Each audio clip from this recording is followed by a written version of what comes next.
Gambar cerita, kadang disebut gambar cerita atau cerita bergambar. Kita ambil contohnya komik. Nah, unsur-unsurnya bisa kita lihat hal yang ada pada gambar cerita tersebut. Yang pertama ada buat panel, ada narasi, ada parit, kemudian balon kata, tempat menulis percakapannya, kemudian ada ilustrasi gambar. Nah, salah satu saja yang dibuat dari ini itu sudah benar.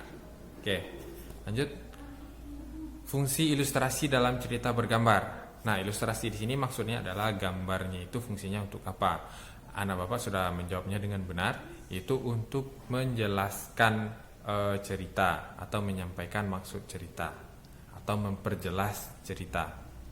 Nah, jawabannya sudah benar. Bisa nanti dibalik pada cerita pada komik. Nah, apa fungsi teks pada komik? Boleh untuk menjelaskan gambar atau untuk menjelaskan cerita juga boleh.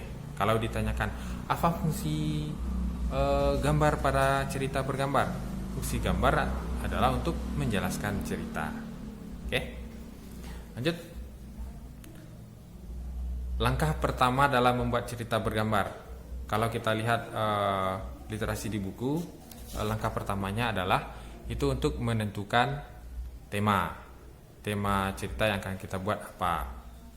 Setelah itu berurut menentukan tema, menentukan objek, buat sketsa gambarnya, kemudian memperjelas sketsanya, terakhir diwarnai. Ada juga anak Bapak yang mempersiapkan alat dan bahan. Nah, itu boleh, benar, anak Bapak. Lanjut, nomor 21. Contoh media pewarna yang digunakan dalam teknik kering. Nah, pada pewarnaan itu ada dua teknik kering dan teknik basah. Teknik kering itu kita tidak menggunakan pengencer. Pengencernya berupa air ataupun thinner bisa juga.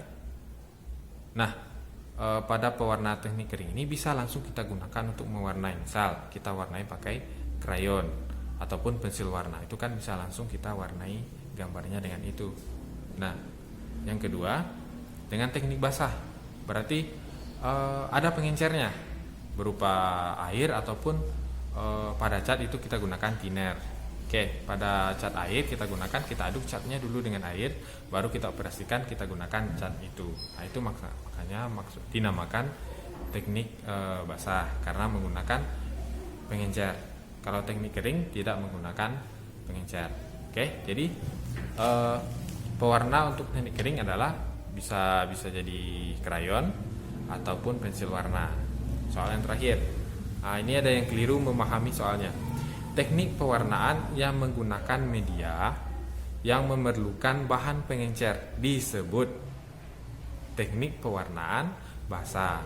Bukan contohnya yang diminta. Di sini pengertiannya, pewarnaan yang memerlukan pengencer. Berarti teknik pewarnaan secara teknik basah.